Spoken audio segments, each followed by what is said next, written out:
me as a team, in the Berwick, Narre and Cranbourne team, you would have noticed my narrative has always been marginal gain this year. We just want to do marginal gain. Just if we can do 1% all the time, every time, it'll be significantly better.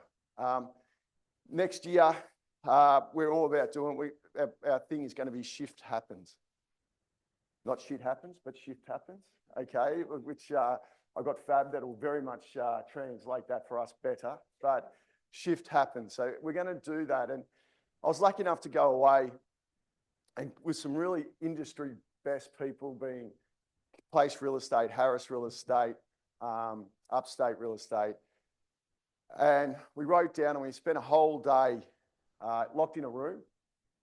And one of the things that I finished up with at the end of the day, I wrote down, what did I get out of this today? And there was Martin Cooper from New Zealand, etc., like that. And I thought, to be industry best, you must be obsessed. You must be passionate and you must be interested.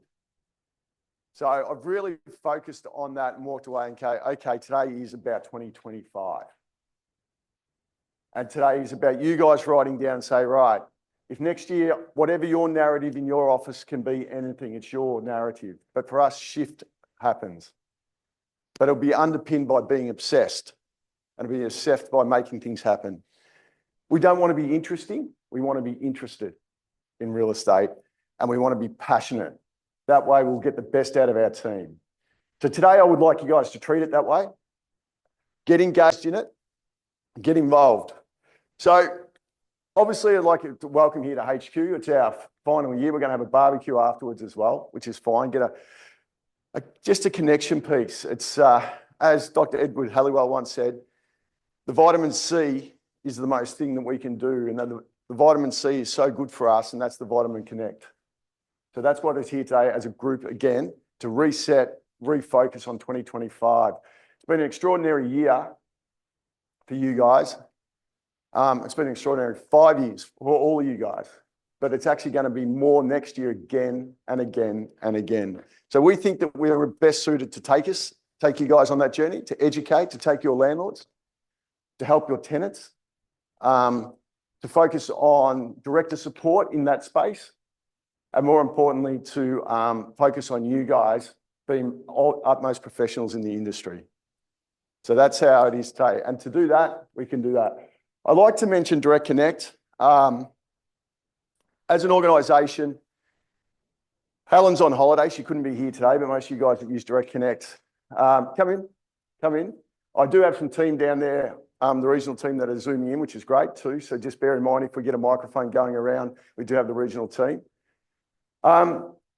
Direct Connect have been a long-established partner of O'Brien Real Estate for years. Helen and Craig are probably the faces of that.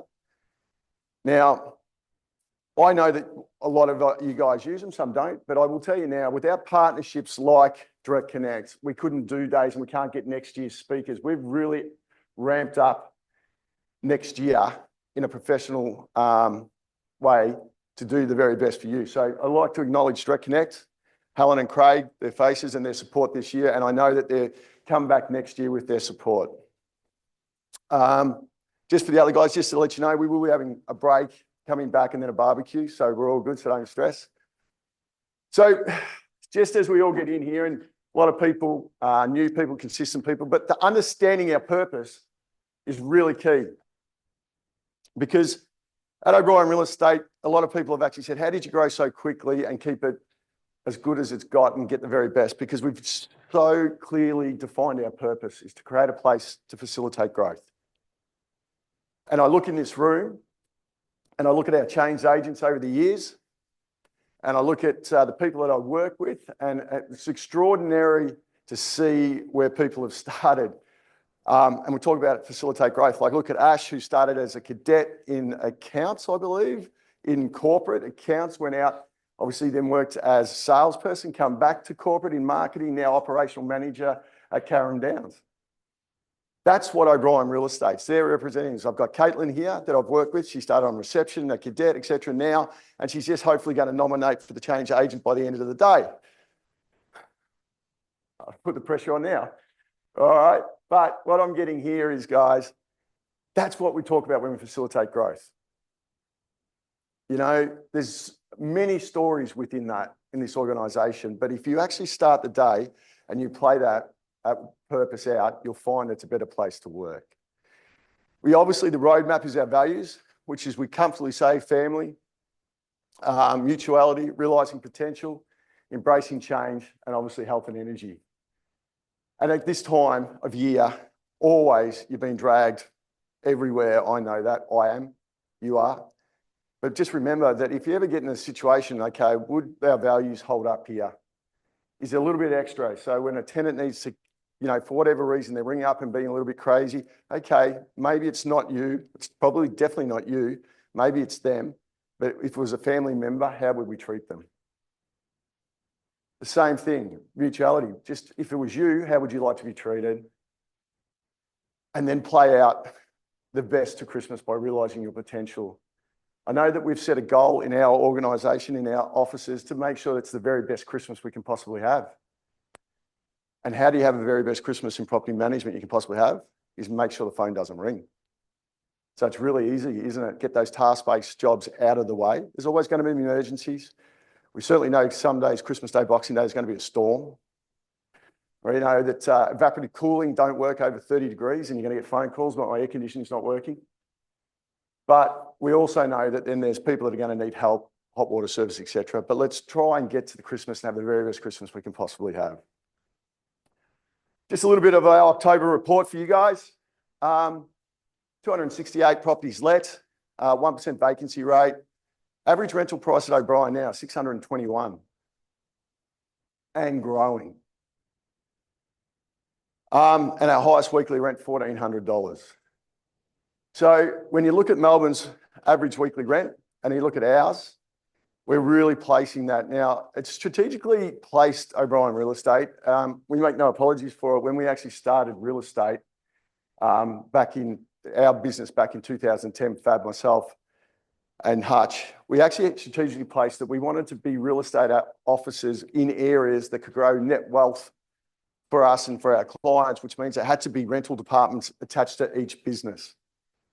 So that's why you have a look at it and say where we actually are strategically placed is all where there is a rental to market demand. So that's why we've always focused on property management and why we're focused collectively on being the best property management, because we knew when we started where we wanted to go, and we actually knew the markets we wanted to go after. And that's why we're here today with so many property managers in the room. Time gets on, it gets a bit diluted, but we're back. We're 100% back for next year. And today is going to be the next level. We think we've got the footings right, but now we need to get the frame up and get going. As you can see here, if you look at the changes from last month, metropolitan dwellings haven't really moved, 0.2%.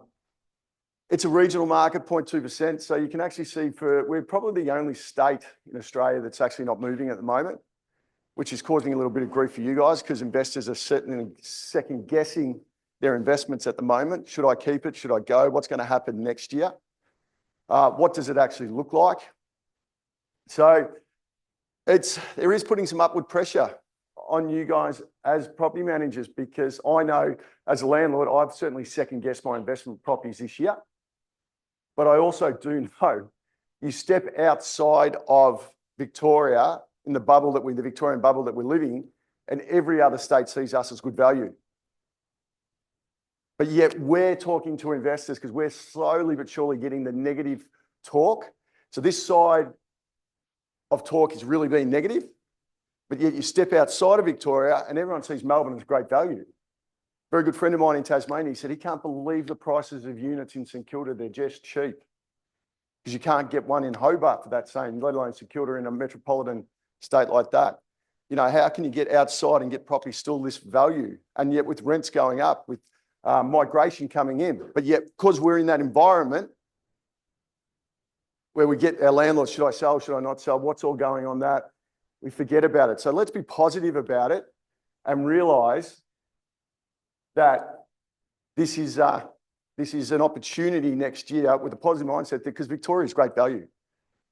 And it just has to kick. There's too much government policy in play, and that's probably taking over our position. But once that gets relief on that, I'm sure that we're going to be good. So you're in a great place to do real estate. but just don't let that negative noise get through your head, and to actually explain, because we do get it, because everywhere outside of Victoria, they think Victoria's just great value. A little thing about our Ignite coming up on the 30th. Is it the 30th of Jan? Yep. Last year we did Ignite down at Cape Schanck. This is a little bit different. Cape Schanck is no longer what we're doing. We're going to Fed Square. It's a one-day event. We've got some really great speakers coming. That's where we're going to do our change agent again.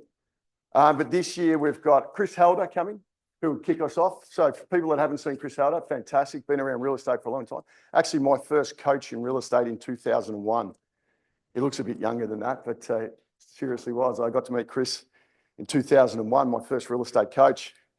Then we've also got two other people, one about Natasha, who's all about inclusiveness, and then another one about building a great brand and how you market. But we've also managed to get the winner, the two winners of the block. They'll be interviewed. Now, Fab, we were lucky enough to see these girls interviewed down at the island prior to winning the block. What was your opinion of these girls? Inspiration. Such young girls at what they've achieved over a short period of time, and their love for real estate. So, what you didn't know, they were doing the block. I mean, I actually was the one thing that I'd missed out down here. I wish I could have taken my daughters down to meet these girls. That's how inspiring these two young girls are. They're not only doing the block, they flip houses for a living. Now, I wasn't happy with this. They've got 3 houses on the market and they're selling them themselves. So after they did the interview with Clarkie and with us on the block that day, they had to go back and do OLFI callbacks. They had their cousin up in New South Wales doing the open for inspections, and they were going back to do their own OLFI callbacks. They are truly impressive human beings. So again, and for the team down at Cows, look, they run a magnificent campaign. They were very well supported by Clarkie, Peter Clark, from our regional director. He was heavily engaged on it and did a super job. And Mitch and Jem and Olivia, they worked real hard for these girls. And obviously to win that day was something just really did a super job. But so to see these guys, so our Ignite's going to be fantastic. We're going to have a DJ there, going to have drinks there. And on top of that, we're going to have our quarterly awards straight after that. So there's a QR code. If you also look on the back of your booklets there, take them back. You can actually see more about it, what's going on there. But get involved in it because it's going to be a great day. All right, so just to set the scene for next year, we've listened to you guys. We sent surveys out. We've listened to you guys. There's obviously a QR code here. We're going to do another survey to that point today. But what I want to do for you guys here is we listen to you guys. So next year, we talked about premium training, not volume of training. So firstly, we're going to have Option. Now, Option is obviously a valuation company. We're going to talk about and teach you about how land tax affects your clients and how to calculate land tax. We're going to talk about capital gains tax. We're going to talk about yield. All those questions that definitions that you've gone through with Peter Clark over the years. Now we're actually not going to worry about the definitions. We're actually going to teach you about the calculation. Because we feel that and why did we choose March to kick it off? Because everyone gets a land tax bill in January and then the conversations start having them. So we want you to be ultimate professionals of real estate to understand land tax. What it affects: yield, capital gains, depreciation, but we're going to do it in-house, not online. There'll be booklets go with that because I know we've done the depreciation schedules, etc., like that before online, but I've heard that a lot of people are falling asleep through it. But we really want to get it going in-house and drive down. So it's really about a resource library that we're going to put together for you. So when you sit out there, and just remember, you're not a professional in that space, but you know how to talk to the professionals, where to go to do that, and speak comfortable about that. We then brought Sophie Lyons in for a bit of training. Now, If you happened to be at Ignite last year, you would have seen Sophie Lyons speak on the last speaker of the Ignite. She was exceptional. She's headed up the biggest property management in the state. She was the driver behind Philip Webb, who was obviously the biggest individual owner of property management in Victoria until he recently sold. She then was in charge of Jallis Craig. She's now associated with Fiona Blaney and Real Plus Training, and she's going to be actively engaged with us. We've then got PM trainings with Woodfull and Stone to come in, and they're going to do 2 sessions with us. They're going to be very specific sessions with that. We've got consumer affairs coming in because you know you've got the new rule changes coming in. So you'll see why we purposely chose October to do that, because the changes will be in. There will be a lot of innuendo, there'll be a lot of speculation, but more importantly, we'll be first on ground to give you the education around it. And then we'll obviously do this PM training HQ to reset, etc. for that. On top of that, the PM advanced leadership sessions. Now we've got some registered, if you're not too sure. This is an advanced leadership session, but this is just to show you what we're doing. If you haven't been made aware of it, talk to your director. It's actually, director sessions is not for everyone, but in that, so we know that we're going to go into these sessions here comfortably. It's like a high level spoke about defining. We've also got Mark Sinclair. We had him. Mark Sinclair has probably become the #1 person in real estate to define property management, departmental profit centres, and understanding real estate. It's a classic example here. We think that you should make everyone push back and say to your directors, you should go to that. Because I've actually had a really different look at our property management different over the years. I call it an avatar. We were, I believe, when we first got into real estate, our avatar was we wanted to take on, we looked at numbers, we just looked at how many property managers, how many numbers, portfolio numbers, etc. like that. We actually now have a different look at it. And as soon as we became that, we actually came the target. Our avatar was target, and I didn't want that. But we actually slowly morphed into that. Now we're looking at the David Jones model. So we want better landlords because they make better agents. Better agents make better tenants, and tenants choose and everything. And one of the crazy things is here, if I went back, and I am going back to see, if all the ones that I've actively lost in my property management over the years, I bet you they're the cheapest property payers. I bet you the most high maintenance landlords.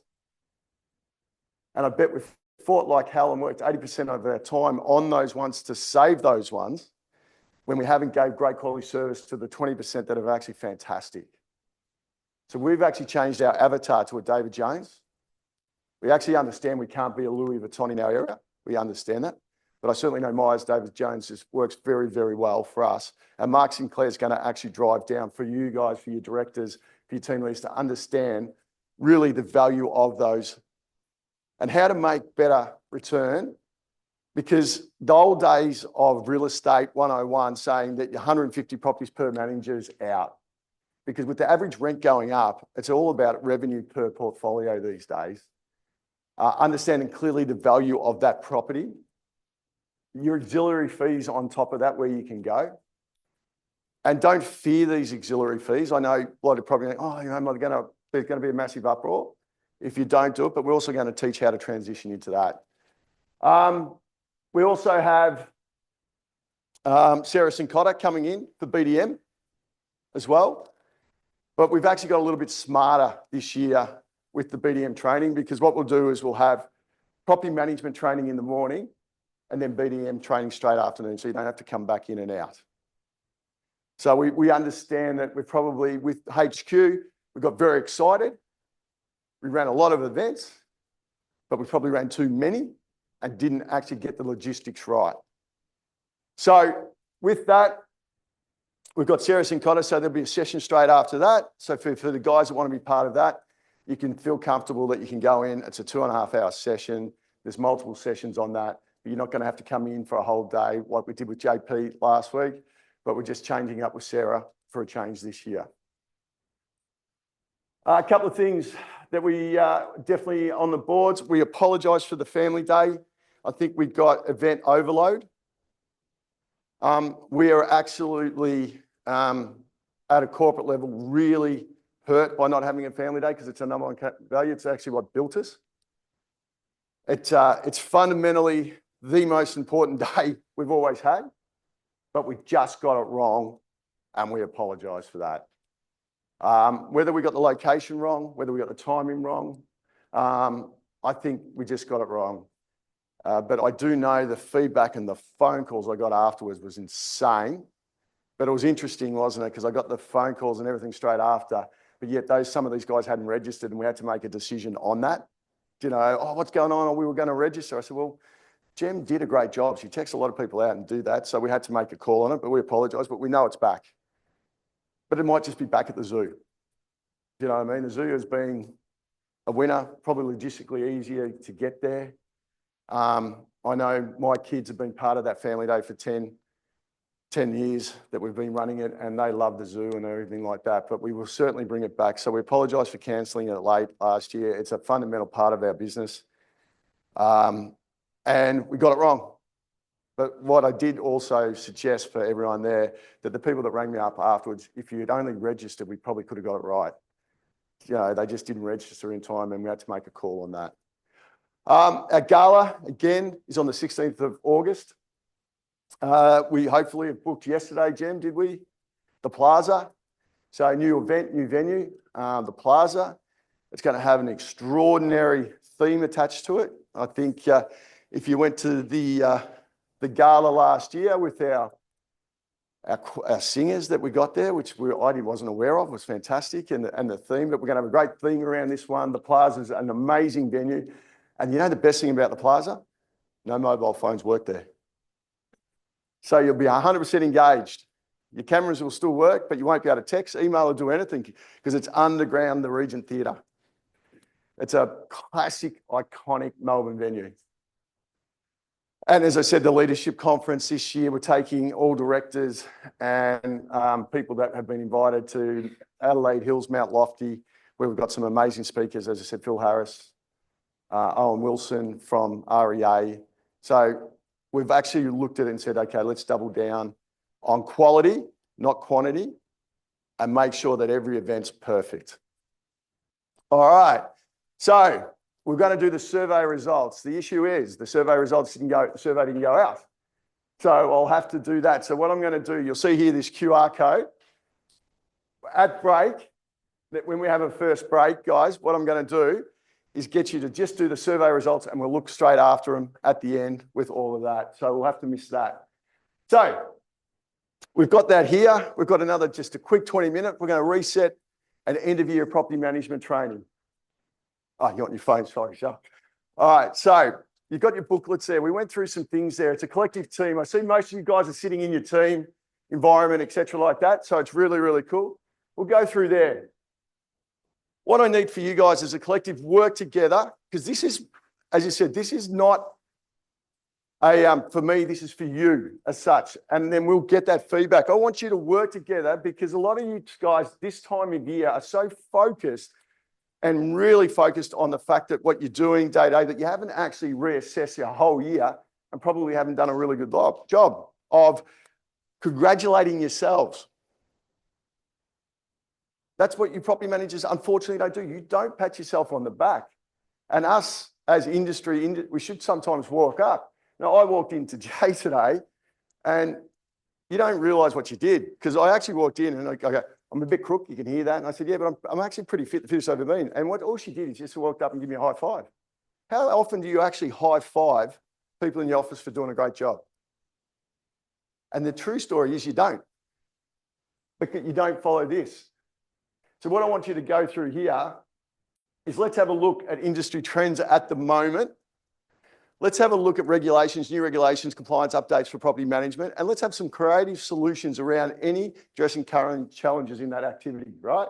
So we'll start with one. Let's go with the industry trends. Just take 4 minutes on your team to actively talk to each other and say, what are you noticing? Because if we've got Carrum Downs here, we've got Mornington here, we've got Werribee over here, we've got Narre Warren here, we've got Berwick Cranbourne over here, we've got Deer Park, Seaford over here, we've got Hastings down here, we've got everyone else there. Talk as a collective table and tell us what you're noting in trends in the market at the moment. Good, I'll give you 5 minutes to do that, guys.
So guys, as I said, I'm glad that we're collectively working here, but some trends, we really need to understand the trends because we don't get to see this. Google doesn't actually tell you this. ChatGPT can't tell you this, but you can tell each other. I think, Beck, you were saying there's something before that your marketplace, Pakenham marketplace, is that high end struggling a bit?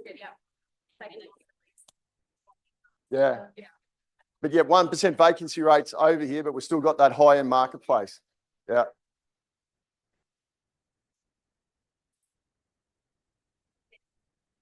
Sweating.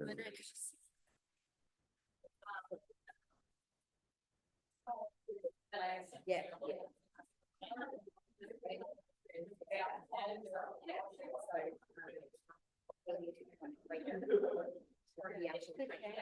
It's got to now.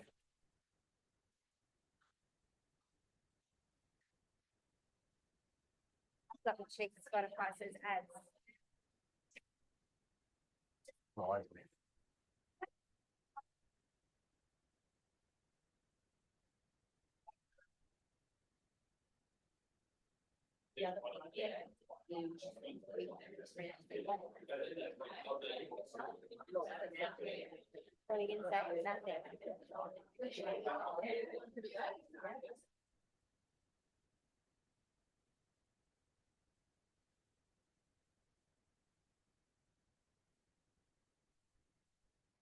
Get someone to talk about their table. So that's what it does. It's an agile learning process where we're all collectively talking about it.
All right, guys, can I get your attention?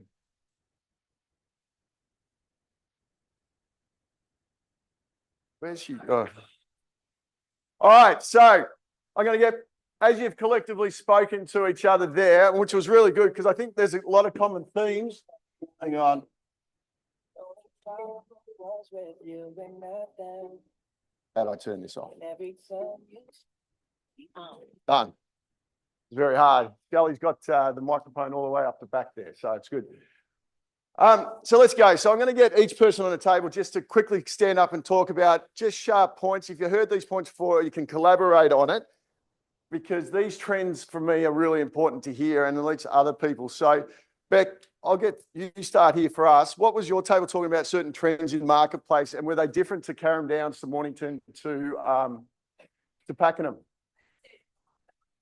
Yep. I just said out my way. I'm Pakenham, so I've got properties Warragul, Cranbourne, Narre, just, surroundings. We're doing 3 to 4 open for inspections now before we're able to lease them, whereas even just 3 weeks ago, 1 inspection and properties were leased, whereas you guys are rubbing it in and they're leasing still in one inspection. So we are bringing prices down. Like if something starts at say 550, it'll come down to 530. Like we are seeing a bit of a drop only in the last 3 weeks that's come through. So that's a 3-week trend. That's really important. What about you, Lucy? Just explain Mornington, the guys obviously having good fun at the moment. Yeah, ours isn't too bad. We were saying like down on the peninsula, we've got like less than 1% of a vacancy rate at the moment. We're finding that it's only renters that have to move that are moving. It's not people that are choosing just to choose a new house. And it's only renters who are like current locals. We're not having a lot of outer suburb move anymore and things like that. So yeah, we're getting a lot higher returns. Things are pretty good in Mornington, the beach side. Sorry, guys. Oh, yeah, don't rub it in. I'll go over and see how Werribee going. Over here, how's Werribee going? Danielle? We're much the same as Pakenham, to be honest. So we're getting multiple applications on properties, but they're really poor quality. So just a show of hands, when you're talking about multiple applications, poor quality, who's getting that in their businesses? Oh, yes. That's insane. Yeah. Right. So what do you class about poor applications? What is it that... Crap rental history, not enough income to cover the rent. Like I'm getting, I had one the other day where the agent said, stay away from these tenants. Caitlin, I rang Caitlin a couple of weeks ago because I got through IRE, I got a reference request. I rang her straight away. I said, deny. They are terrible. Yeah, multiple apps, poor quality, high volume of stock, taking longer to lease, so longer days on market, lots of price reductions that come along with that. And I feel as though it's been massively contributed to by media versus fact. Yep. Media is about 3 months behind, I reckon. It's like in the past, and they're filling investors' heads with, we've got a rental shortage and there's like not enough properties out there and you're going to get $5,000 a week for your property. And that's actually not what's happening. Yeah, that's a great summation when you look at it, Dan. It's one of those things. I spoke to Josh about this the other day, is managing that expectation at the moment. Obviously, Josh is our BDM in our team at the moment. It is managing going out, managing expectation, relets, etc. Everyone thinks there is that great leasing. And there are, I mean, Mornington, like the Peninsula is a little bit of a goldmine at the moment. But when you talk about the mums and dads tenants, they are struggling. And the only ones that are moving, the ones that can't afford it. Yeah, and that old, like obviously their outlay has increased at such a rate, and so has obviously their rents are obviously coming up as well, but not at the same rate. So I had Nona say to me yesterday, so his tenant's paying $400 a week, which is under market. Yep. I did a CMA on it. The reality is his property's probably worth 460 to 480 a week. And he said to me, oh no, but I need 520. And then I had to have that whole conversation around that. So it's a lot. So when we talk about Option, we're actually that's one of the things that we've brought them in to actually understand the better return around how we can educate that. One of the things that I've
He goes, Matt's his name, Matt French. Matt called me, he needed a job done here. And I said, how did he find out about you? He goes, your wife told him.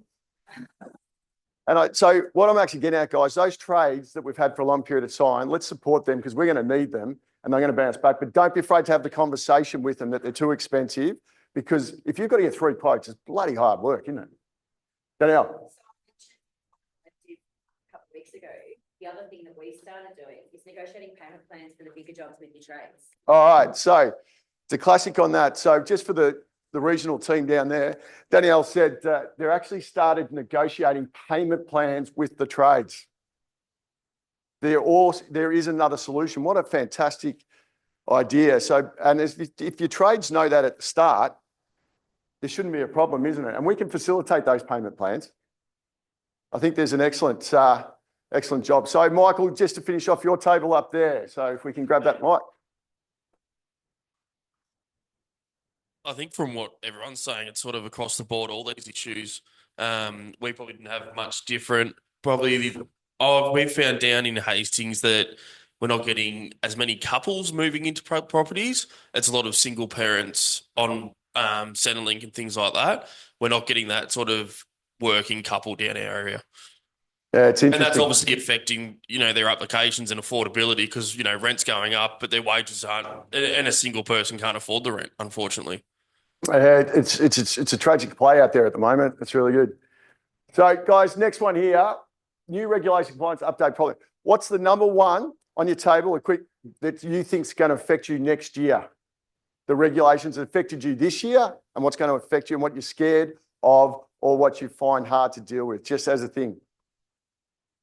All right, guys, just a quick chat on that. The regulations, if there's 1 or 2 regulations you're concerned about, for a classic example, what I'm trying to get at is, guys, now that the tenants are only got a month, if they want to break lease, what's the point of a contract? Yeah.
It's the inconvenience for the reason that you're not going to be able to have a storage heat pump.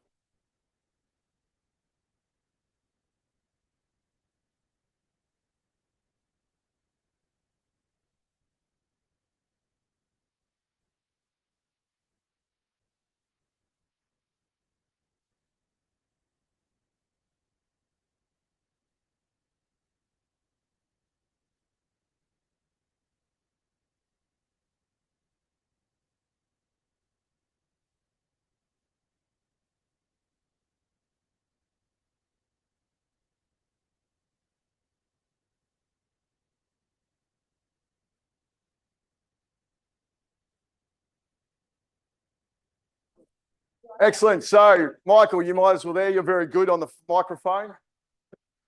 How do you feel, or has there been any significant regulations you guys are really troubled with, dealing with, or and what you're concerned about moving forward?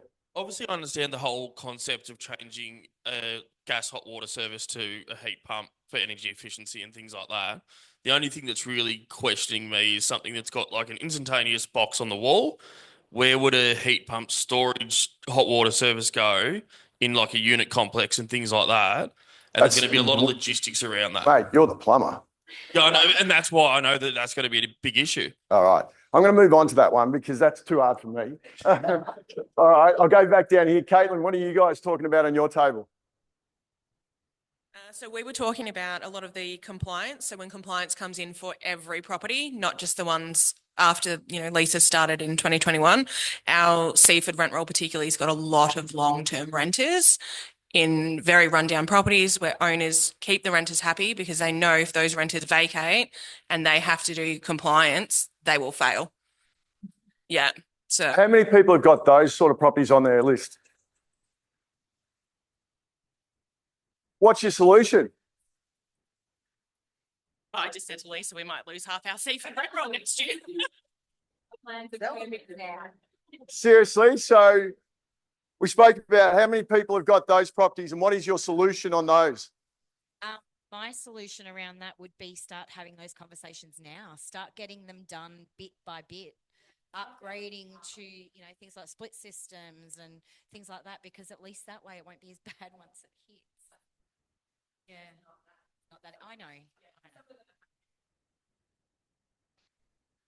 Just interestingly on gas safety, I actually had a conversation with our gas guy last night because he was doing an urgent job with me. And he told me that there's been some changes in ESV regulations, which I had no idea about. Apparently it's recent. They are now changing the rectifications to only safety related rectifications. For example, insulation around gas hot water service overflow pipes, that won't be considered a safety urgent issue. I know, right? And where was our communication on that? Did anyone know that? So no, what he said. Again, we've got the plumber down the back, haven't we? Hey, Michael, I tell you what, can someone bring a get off plumbing at the moment for me? It'd be great. No, what he said to me was they've changed the regulations. It will only be urgent safety related works that will need to be done immediately. Anything that's a recommendation won't be required because they were getting so much backlash.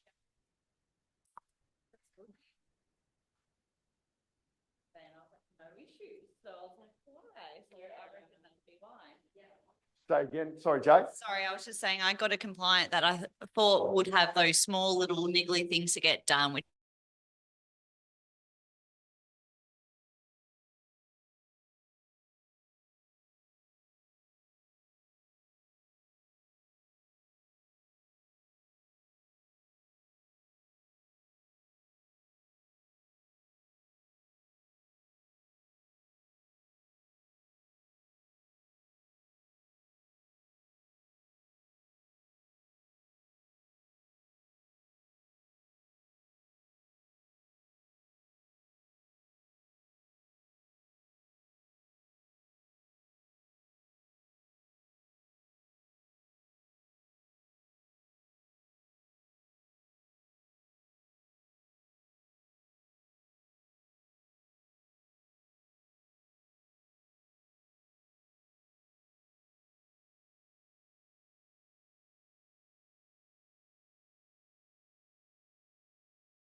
Hey, Personally, if we try and think more positive about it, I don't think like they're changing it from 6 weeks to 4 weeks. Yep. We should be educating our owners anyways that they need to make every attempt to lease the property.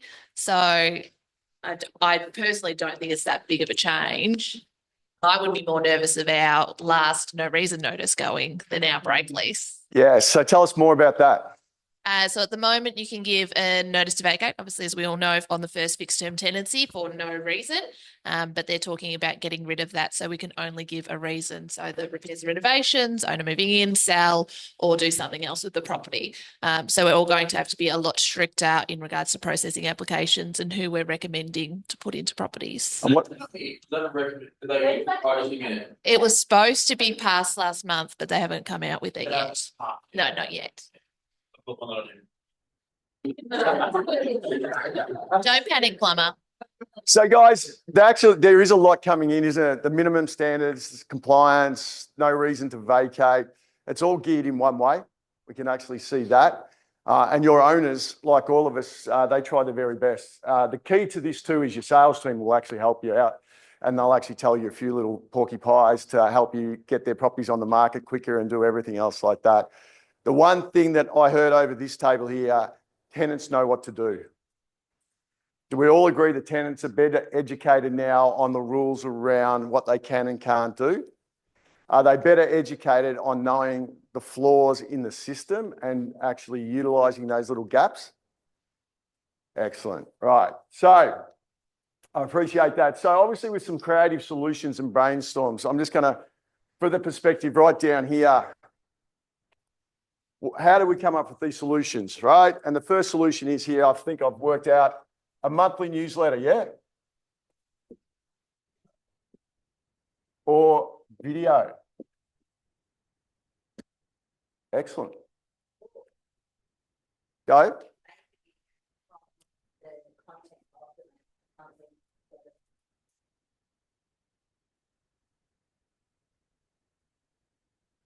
Content videos for situations. Excellent.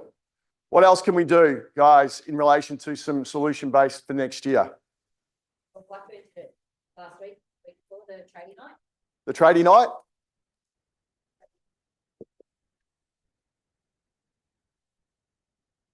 To have these conversations with dot points underneath the current payment plans.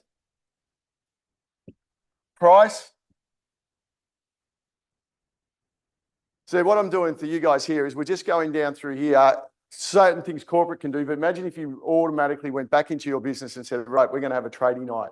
Who has a trading night in here? Yeah. We used to. We've forgotten it. It's been a forgotten art, so it's actually bad on us. Right? Who actually has a monthly newsletter go out each month? Yep. Who has a series of videos for each stage of the... That's right. So there's a lot of solution-based we can do here to stop those phones from ringing, can't we? What else can we do? Come on. I think sort of where the new tenancy begins as well as that having that education piece with the renter prior to that moving. I think it was a lot of the time it's turned back to, you know, keys are at the front desk. Oh, sorry. Keys are at the front desk, come pick them up. Rather than actually sitting down with them and explaining what we expect and, you know, all those sort of things. Okay. So we reckon we've got to handle new tenancy information better. All right. Excellent. All right. So we just get out. Hang on. Heck, what? Tech-enabled property Yep. management. In our office, we've bought, and I know I've spoken to other offices about this, bringing it back to basics, actually picking up the phone, having the conversations. You know, when you're processing applications, make the phone calls. Don't just rely on your technology. Because I think that as property managers, we've become too reliant on technology in some circumstances and not providing customer service. Phone first attitude, yeah? It will actually solve a lot of solutions, phones first, doesn't it? Phone first, email to just confirm what you've done is best on ground, without a doubt. It's and look, I actually said this to a friend of mine a couple of weeks ago. I actually don't really rate emails the true authentication of those emails, because he goes, why? I'm very good with the English language. I said, you're not as good as ChatGPT. And how many people run ChatGPT across every email before they go out? Like, I do, every single one now. Yeah, I don't have to think. I'm just a non-thinker. I don't have time. So I just go dot point, write me an email, 120 words, send it to Fab. So, as you said, all right, English is their second language. Send it to Fab. So it's like, all right, so we'll move on to the next one. So we've got some creative ideas. Right, growth mindset, professional development, right? I just want here, before we have our break, we're going to have our break in full. Geez, it's 11 o'clock now. Actually, let's just have a break now. I didn't realise it's 11 o'clock, and we'll come back and finish this off. It is a great way that we can have a notice board as such, with any relevant information coming in over the next 12 months, I think is really the focus on what we want to achieve from that space. So this is really an exercise to get back into the swing of things. I just want everyone to just write down on their notebook for next year, have they got any goals for next year?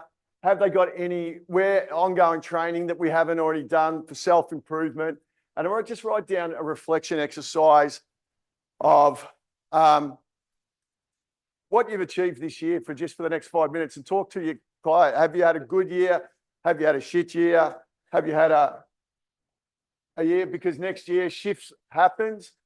So we're going to make it go forward on that. So guys, let's just go in a dot point perspective as your team and share it with your colleague next door to you. It's the right beside you, and have an open conversation with each other.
That's service.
That's just a free reflection piece. I know a lot of people, as a show of hands, and I know all trainers do this, and not all trainers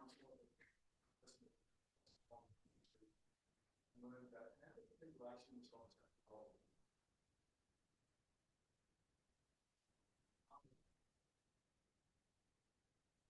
That is unbelievable.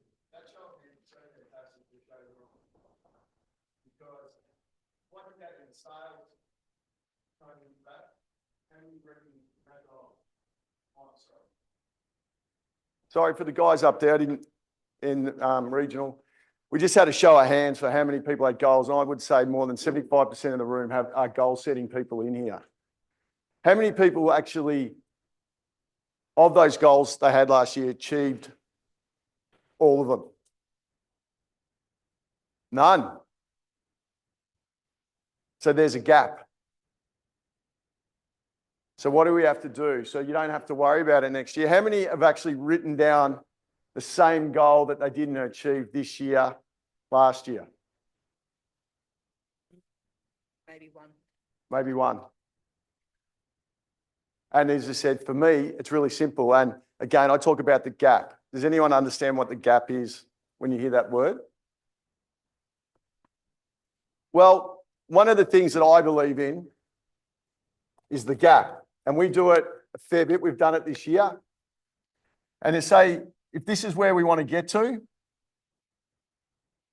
we might have had 3, 4, 5, 6 goals, and we only achieved 3. This area here is the gap. We've only got to focus on the gap. We've only got to focus on what we need to do to get that. We don't have to reset, reload, it's not a big deal, it's just the gap. And that's what I talk about marginal gain. So we actually, in our office, we talk about the gap a fair bit.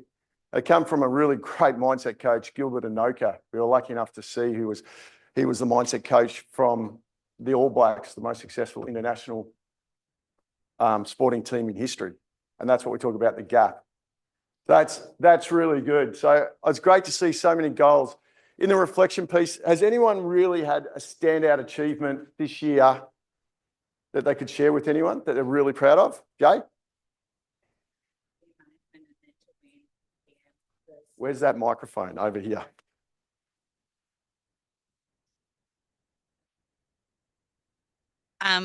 Obviously my first year in PM, coming from sales, it was a really standout year for me. In the gala, I was able to achieve the small number 1 PM for small offices, as well as company values and finalists for Rising Star. So that was That's a bit of Give her a round of applause, everyone. So we had company values, PM, and Rising Star. And team and office. And office. So it was a good validation that I'm in the right place. Come on. Now you're actually bragging. And I've got 5 more properties to list till I hit my goal from last year. And what's that? To have 100 properties under management in the 12 months. 100 property managements in the 12 months. From start. Okay. One more round of applause. God, show off, hey? So I come over here, and what was your goal for next year? To get an award. To get an award. So are you going to get as many as them? Hopefully. Sorry about that. But so guys, that's how important goals are and reward. And in reflection, if Jay was looking at Christmas Day, sitting back, enjoying the fact that they've got through the journey of this 12 months, would you have a great Christmas? She had an exceptional Christmas. And she deserves an exceptional Christmas, so it's really good. Right, the next exercise that we're going to get through here is a team building one. It's one that we do every year, and it's really what's working well, have a collaborative problem solving, but even better if. So what I need you guys to do is on your table, on those posters, because I'm going to keep these posters, right? So someone's going to be right. So Lockie, going to write down here for us. He's got the best handwriting. No one reads it? Well, who's got the best handwriting in that table?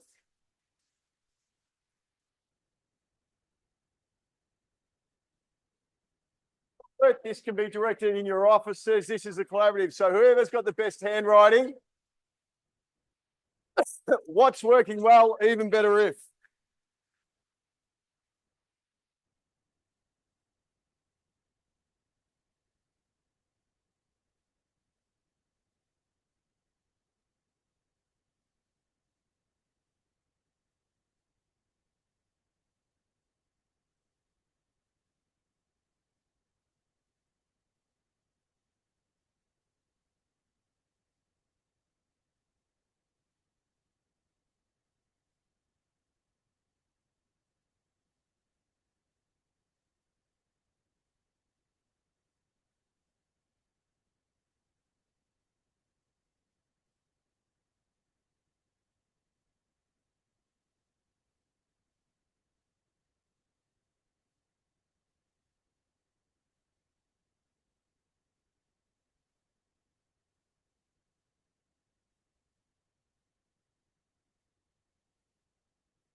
Yeah, my husband's already complaining.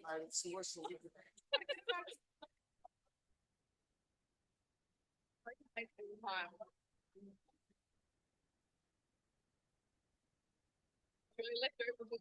I don't want to stay. It's like,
And can you also walk around with it? All right, guys.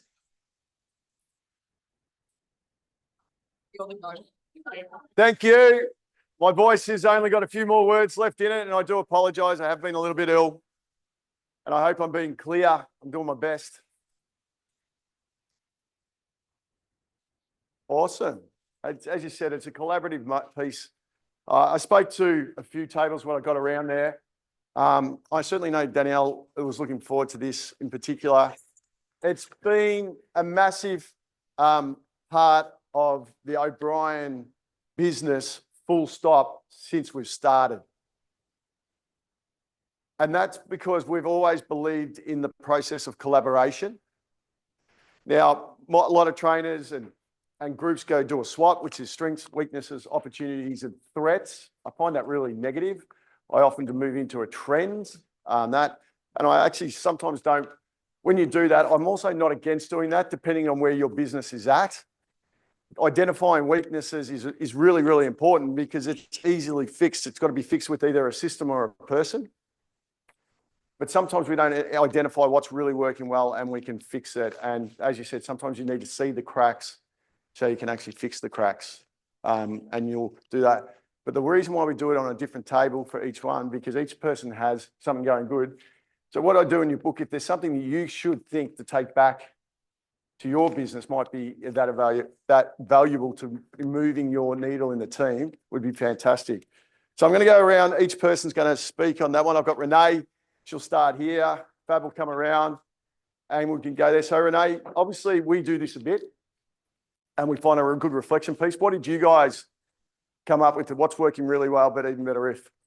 We came up with a few different things. So the sort of main thing that is working really well at the minute is the introduction of our field services officer, Alana.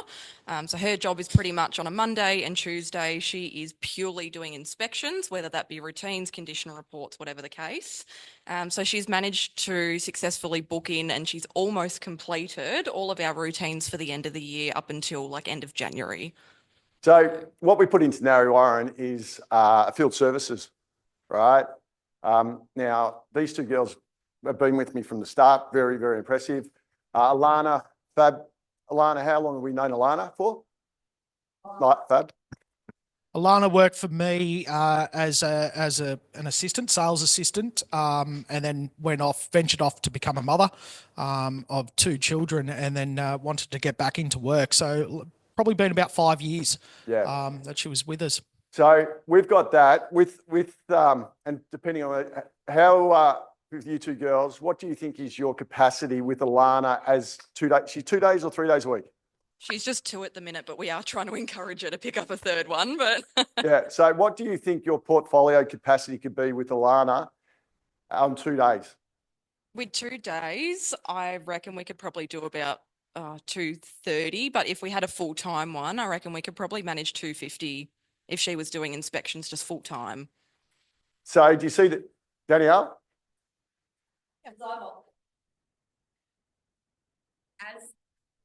Thanks, Fab. As the property manager, having a field services officer where you're not actually physically viewing the properties yourself. Oh, hang on a sec. This is a freak out moment. Someone letting go? No. I'm genuinely interested, right? It's got nothing to do with letting go because I would absolutely drop my routine inspections in 2 seconds, right? It's actually the thing I hate about my job. Just saying, right? Because often it leads to so much more work, right? Do you have pushback or problems if you've got, say, a rental provider asking you questions about, like that crack that you reported, where was it exactly? How long was it? Has it gotten worse since the last time you were there? Those sorts of things. Do you come up against it? Hang on, I'll get another microphone. Yeah, we have had a couple of instances where we have had a little bit of pushback, or an owner might have said to me that exact thing. I had a property with some cracks in the walls in one of the front bedrooms. But Alana's very, very highly trained and educated, I think, to know what she's looking for. Even if she's not sure if something was there prior to the tenants moving in or whatever the case, she will still take a picture of it so we can then go through the report and go, right, it's in bedroom 1, it's located on this wall, and she's so detailed with what she is putting in those reports that even if there is a little bit of pushback, it's sorted in 30 seconds. So you don't review the reports before they go out, or you do before they go out to the owners? No, so she does it while she's on site. So she will write all the comments, send it to the owner.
Teams driving from one to the other, to the other, to the other takes the amount of time, whereas Alana can geographically zone them off all in one go. So she can go to Pakenham all in one go. She can go to Narre Warren all in one go. She can go to Berwick all in one go. So she doesn't, because your portfolio staggers everywhere, so you can do geographical zoning of them, and therefore the effectiveness and the efficiency is so much better.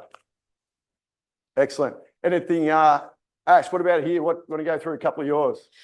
So we said what's working really well is the technology and the update. So specifically for our office, it's the 360 camera. So everyone using the 360 camera, you're talking about for routines? Entries. Entries?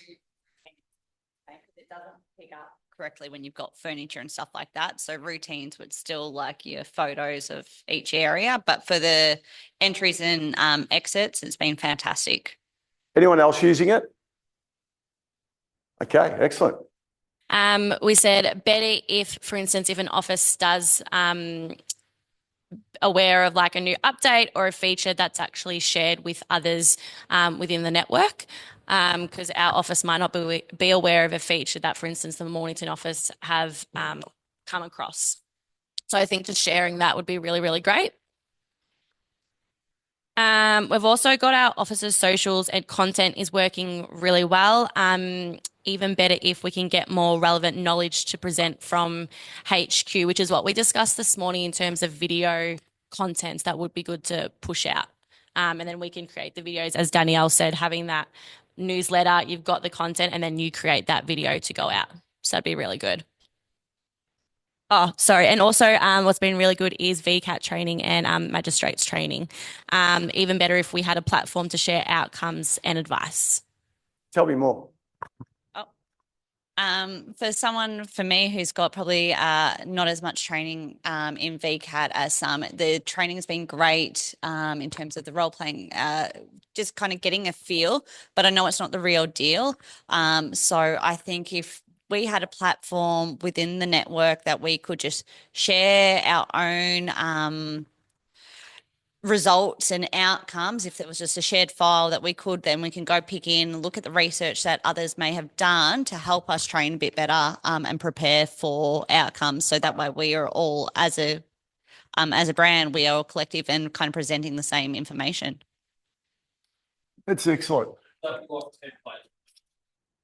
Yeah, absolutely. Like you could, for example, I know in our, like I've got my, a folder that we have created just between myself and Beverly, but we put all of our outcomes, all of our research, all of our writings and what exactly we would present to VCAT or the Magistrates Court into a folder, case file and stuff like that. So we can refer back to it and go, I okay, tell what ya. did I learn? And then we got notes on the outcome as well. What did the judge say? So we can always fine tune. I'll tell you how scary this is going to go. The other day I was with Josh Fegan. He's downloaded his whole Ignite booklet into Claude, which is the new ChatGPT. And he literally dropped it into Claude. So a subscription for $20 a month or $30 a month, dropped his whole training manual, blueprint manual in there. And then he types in any questions and it picks it all off his training manual. How to get a price reduction, picks it all up. It is insane. We actually tried here. This is how much work you got to do. So I'm sitting here on, when was it, BDM day? Was it Monday? We were standing up here. I don't know if you noticed, we were trying to drop in the Residential Tenancy Act into Claude and actually see if we could do it for the residential. The problem with the Residential Tenancy Act, it's 94% over capacity. It's too big. And it doesn't get adhered to anyway. But When it comes to VCAT decisions. but it's actually something that I am actually working with Josh, and I'm actually working with an intercom system at the moment to do that, where you can actually go in and ask questions, where you just drop an outcome in and it can go there and you type it. But he did it. It was so scary because he was just sitting there showing me, he goes, how do I get a buyer to move from $750,000 up to 825? It come down, and it also come down loan calculators out, how much would it cost him each week and everything else like that, all from his manual just being dropped into Claude as a PDF document. So this space is going to get really good. So it's good to hear that that's where we need to go. Danielle.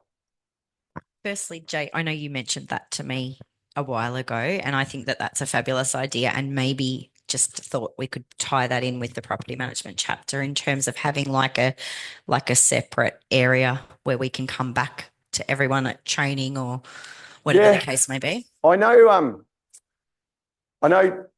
Sophie and Fiona have got this thing called Real Plus. I think they've got a hotline to do it.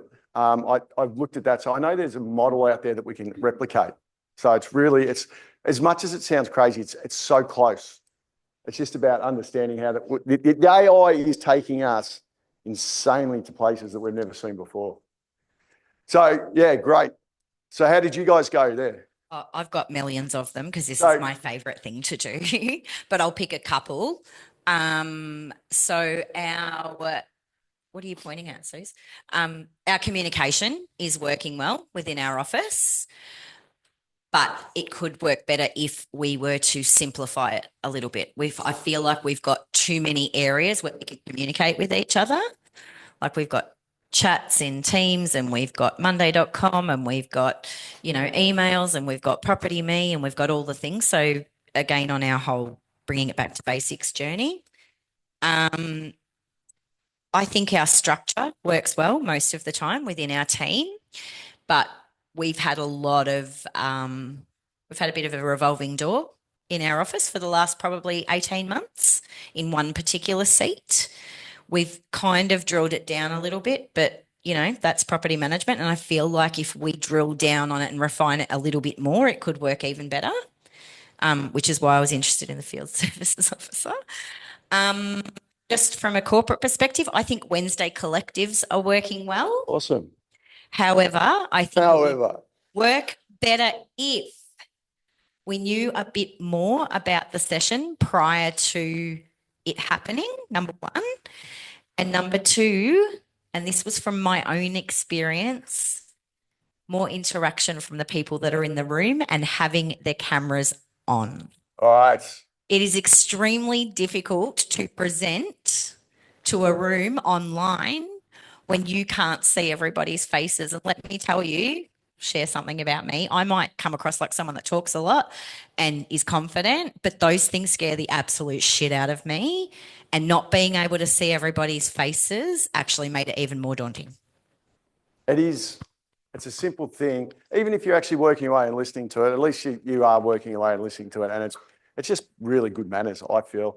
I'm not going to judge people because I know that, and I've done it myself. But I think if we're going to really double down, Jason Mudford's done a fantastic thing. I love the fact that we've got to get more probably communication out on it. It's excellent. So one more. One more. Dress code. Yep. Is working well.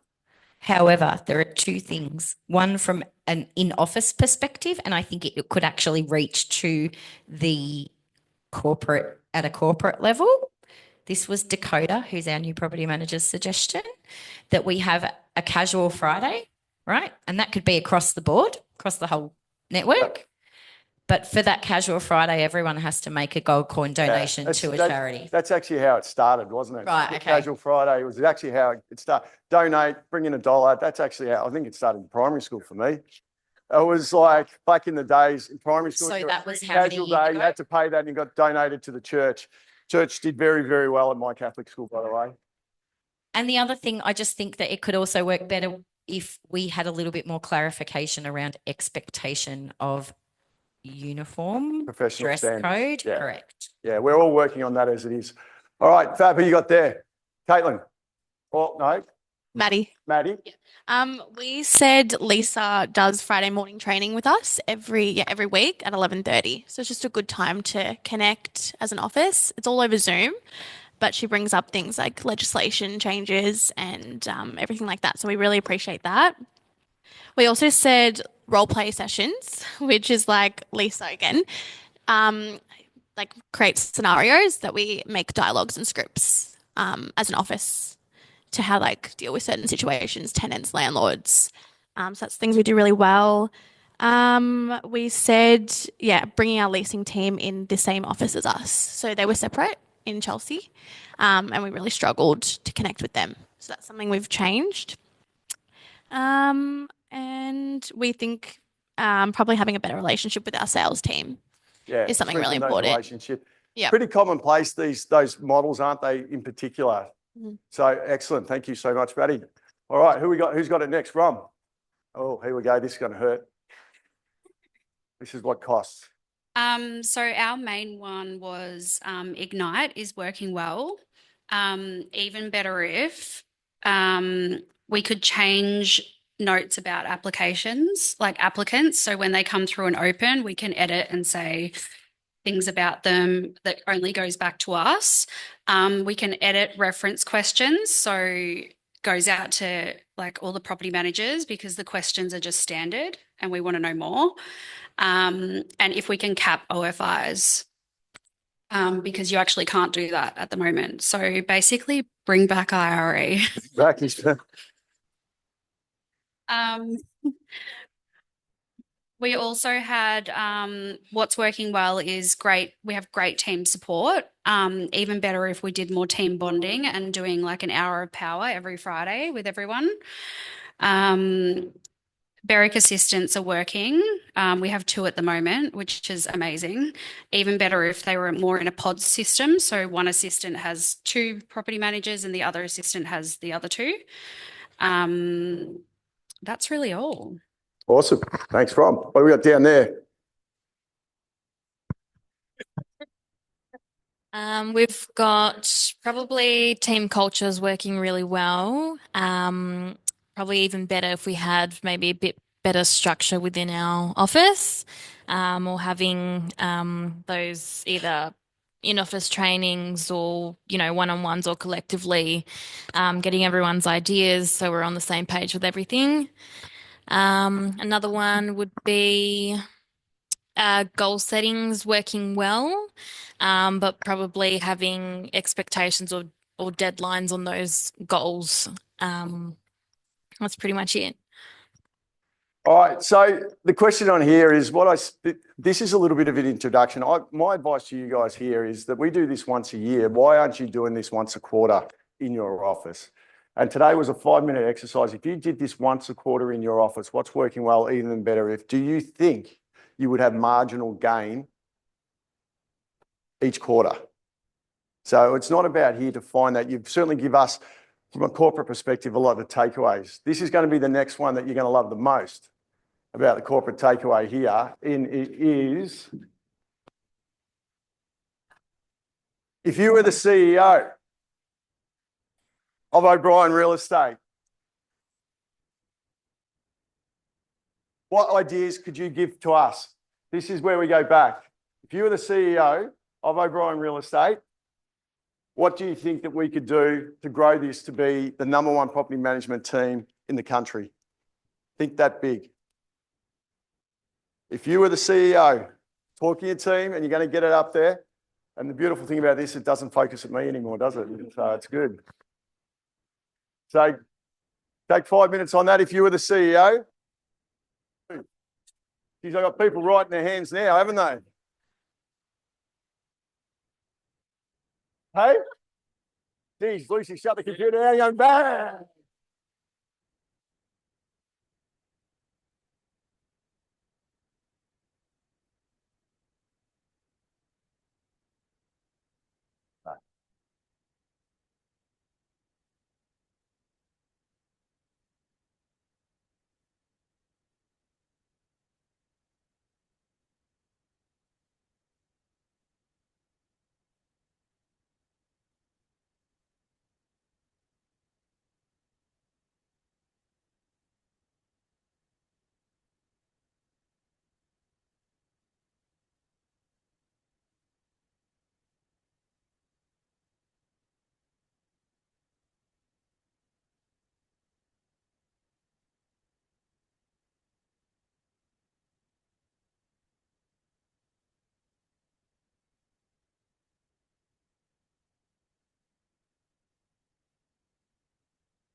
Hi, Dean.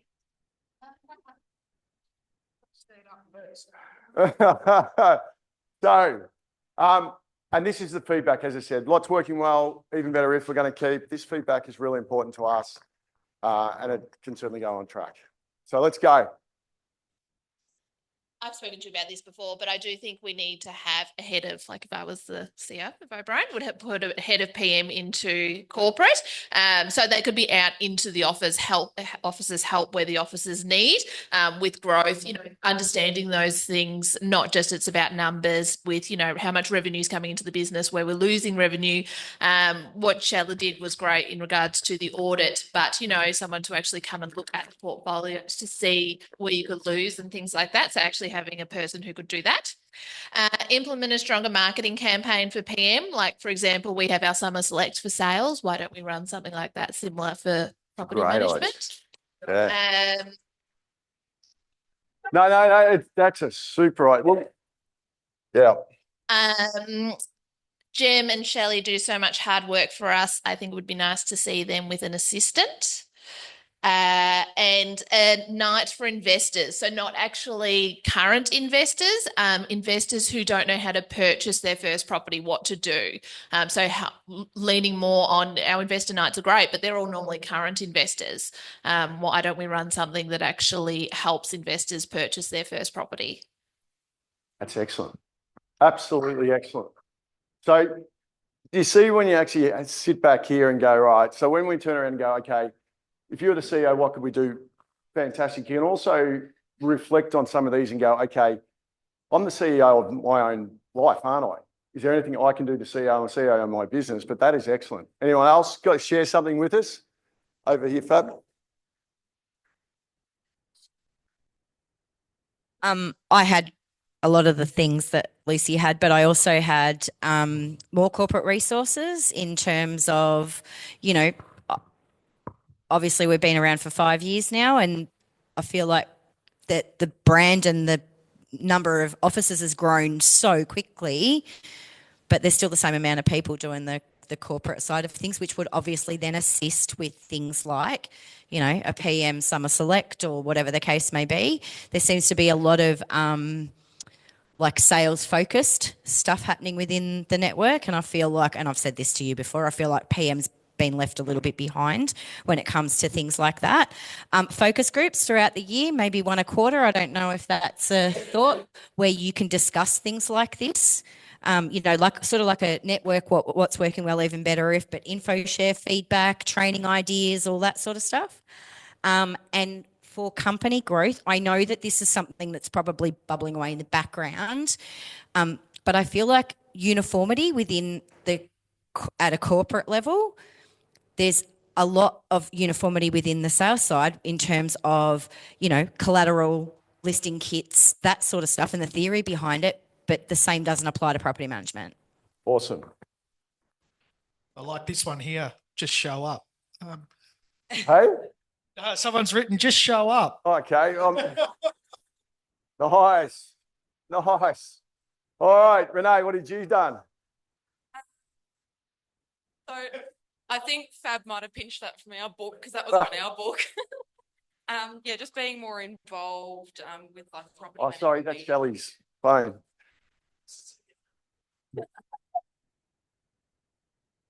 How do I do this? Press the side button. Oh, thanks. Awesome. Go, Renee. Apologise for that. So being, just more involved, coming to property management meetings, even like popping in on our Monday morning one that we have would be good. Trade nights, landlord nights that we already spoke about, because that dropped off. I don't think I've attended one. I think it was before I even started that we had the last one. So it's a bad miss. I actually, I literally said this to the corporate team yesterday. We had a corporate meeting. We were best on ground at O'Brien Real Estate with our partners and our trades and everything. We certainly lost that, and it's something that we need to reconnect with. I'm really disappointed within myself on that. And then we also had improving company growth through marketing. So I think we had marketing over here as well. Yeah, doing like drops or a campaign of some kind or just something. Awesome, awesome. All right, anyone else? Just one that I think we're really missing at the moment is to use the strength of the brand more to benefit all of our offices financially with suppliers. Like we could band together with the 40 plus offices and get better rates with Property Me, Inspection Express, things along that lines, and use all of our offices together to get better rates. Things along those lines. Property Me is a tough one at the moment. But like, yeah, I do understand that. Yeah. Yeah. And more office visits to understand what the actual boots on the ground people need. What about, could you double down on focus groups for regional focus groups in a perspective like that instead of a complete office visit? We went and did a Southeast focus group, a West focus group, a baseline. I was about to say, bring back the zone meetings that we were having every quarter. Yeah. All right, cool. Excellent. Anyone else? If there's no one else in that case, what I'm going to do now is to do so. These booklets are for you to take away from that perspective. This is an introduction of our team that we've said. I spoke before about it, our PM chapter. You see we've got Danielle in there. We've got Rebecca, who can't be here this side of this year, but wants to be actively involved from Frankston. We've got Peter Clark as a regional director, Lisa Page, Lucy and Michelle Sayers from corporate at this stage to actively lead us into that space. We know as we grow, there's going to be change. We know we've got a full whiteboard there from today, haven't I? Like if you can't see the power of today, we can look at it here and we can just go here. Investor Night's new and established. We've got monthly newsletters. Let's get some videos out to their content videos, tradie nights, talk about payment plans, talk about their pricing, encourage with that, get some focus groups going, get some info share and collaboration going, and especially more information on what the property management PM Collective is coming out from that side of it. Get some zone meetings. Let's have a phone first attitude, new tenancy information across a summer select. Like, oh my God, that's so simple. It's in your face. But what are we doing from a summer select if we actually had a listing? Rent with O'Brien Real Estate, lease with O'Brien Real Estate. Let's see how many we can get in, actively go it. Let's pro-rata it and have that. Well done. And 100% we need to be seen. Does that make sense? So as I talk around here, my key takeaways from what I wanted to do here today is I want you to take those books home, even if you haven't used them to full advantage today. There is something you could just copy, replicate, rip off, do not care. But get back into your offices and make sure you have the very, very best Christmas you can possibly have.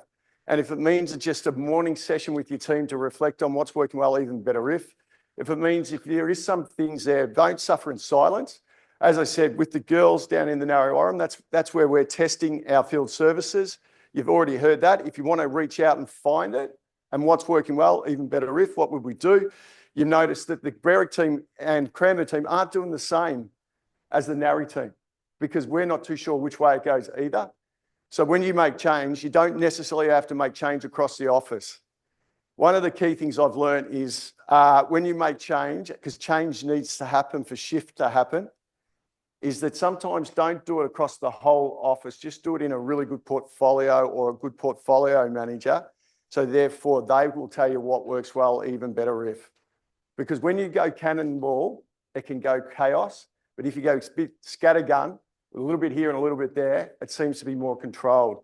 So if we look about our key takeaways, we want to thank you for a great year. We've got a barbecue up there. I see some hamburgers up there. Lockie, keep away from the carbs of those rolls, mate. I hope your insights have been taken up and you've outlined a plan for us to go forward next year into 2025 from that. So thank you so much.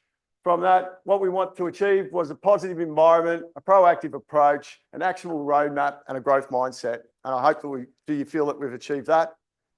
If so, then thank you see you in 2025. Well done. Please. I think we've got 7 Hutchie cooking. Don't waste the food up there. Go and have it. Talk to each other, connect, and have a good one and safe trip. And Merry Christmas to everyone.